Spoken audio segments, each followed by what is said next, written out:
السلام عليكم ورحمة الله تعالى وبركاته. قرارات مهمة من مدرب المنتخب الوطني الأولمبي المغربي قبيل النهائي أمام منتخب مصر ضمن نهائي كأس إفريقيا تحت 23 سنة. سيواجه المنتخب المغربي نظيره المنتخب المصري يوم السبت المقبل. وأفادت أحد الصحف أن الجهاز الطبي للمنتخب المغربي يعمل بجهد كبير لتجهيز 4 لاعبين للمشاركة في مباراة النهائي، حيث يعانون من إصابات متفاوتة، ويتعلق الأمر بكل من إسماعيل سيباري وعبد الصمد الزلزولي وأسامة العزوزي وحمزة إغمان.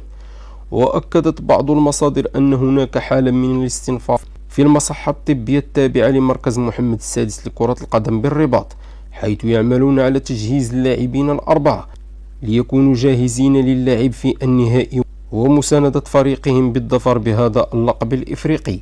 وأشارت الصحيفة أن المدرب عصام الشرعي قد استعان بطبيب المنتخب الفرنسي الأول كريستوف بودوف لعلاج هؤلاء اللاعبين نظرا لأهميتهم وتأثيرهم الكبير في التشكيلة الأساسية.